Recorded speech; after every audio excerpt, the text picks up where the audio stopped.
Okay, so we had a power outage here, and the reason is because it's an animal of some kind. We think it's a squirrel or some kind of rat. Got up, chewed on the wire, probably get a connection between the hot and the ground. So if you can see the circuit breaker on the top, it's open. See that lever arm? It should be up. Now it's down. So the circuit breaker opens. No power to the entire building in this case.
Like, oh, sit downstairs. He must have been down on the bottom floor raising it. Did he? There must have sparks So come right I off think the it way probably down. is only the problem on the circuit breaker. Well, I'm not very sure. Like it's only the Oh, problem he's on the fine. breaker Yeah, on the move top. the fuse, yeah. right Great. upstairs. Hopefully.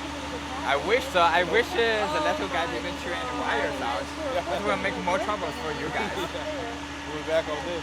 Yeah. Like that's my question. Like I do believe it just must cause some kind of short circuit. Yeah, well, I know. He's so it would have went through the squirrel to the ground. So it would have went through the squirrel into the top of the transformer. So if you went up to the top of that transformer, there'd be a big black mark where you're standing. Okay. So what did it touch? The wire. So probably one. See the switch that opens? Yeah. The wire underneath it that comes out? The black wire? Okay. So he touched that wire and touched the transformer. Oh, okay. So the transformer's shield is grounded. Grounded, yeah. And he touches the line. Yeah, that's right. And what's the voltage on that line? 7,200. 7,200. 7.2 kilovolts. That's right, yeah. Yeah, that's what I determined it will be killed. Otherwise, if it does just touch something which is like 240 volts, it's not gonna kill him instantly, right?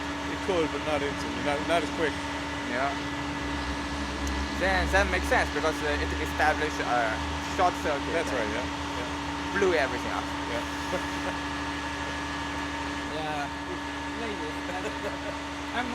I'm more interested in the engineering part. Yeah. I'm an engineer. Oh, nice, yeah. Yeah. So it stepped 7.2 kilovolt all the way down to 240. Yeah, that's right. Yeah. And this one is a little bit strange for this building. Yeah, for it's a big small. transformer. Yeah. So it only do like one phase. I do believe more buildings nowadays like Three-phase, they yeah. will have all three phase connected. Yeah, that's right. Yeah. Because you want the phase to be balanced. Balance so better. Yeah. you do not want to single phase anything. Yeah.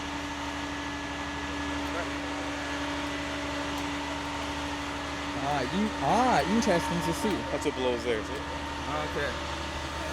That's just gets inside of here. So how the assemble work?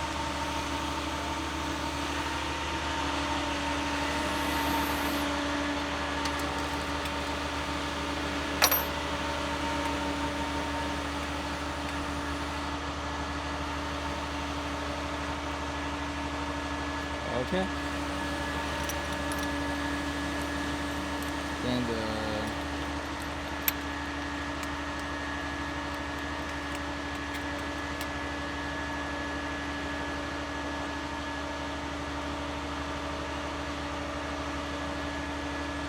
yeah, it's just so fun to look at these Yeah. things. So when it blows, it shoots fire out of here. Okay. Oh, okay, so it's like literally a canister, Yeah, like a a rocket, and eventually blow it Yeah. all yeah the so, way so back. it'll blow the fire out. Yeah, This will break, yeah, and that lets go, and this just falls. That's what holds it up. It's a spring, okay, so it holds it in the door. But when that opens, yeah. it just falls. So this one, okay. Yeah. Okay, so this is at the bottom of the Yeah, assembly. that's right, yeah. And this one goes onto the top. Top, yeah. It closes in just like that. Amazing. Well, when And- that string breaks, this just lets go. Like, Yeah, that fuse then- holds it all together.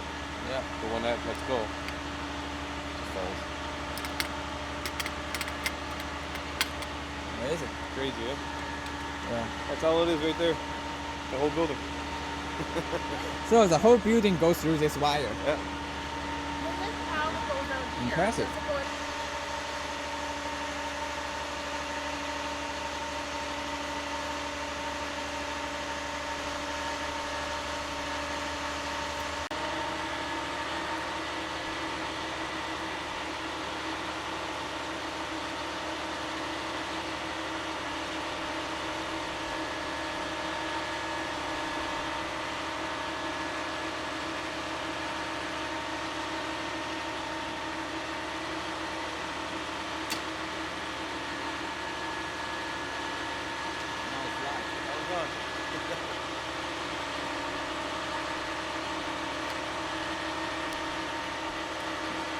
Perfect.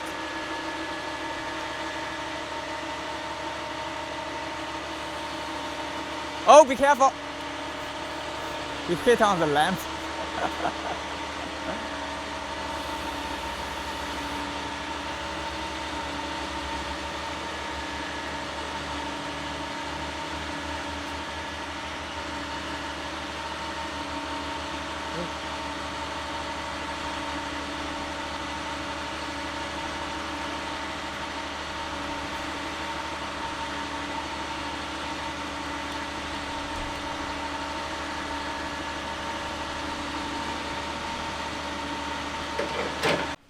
Okay, power is restored back on.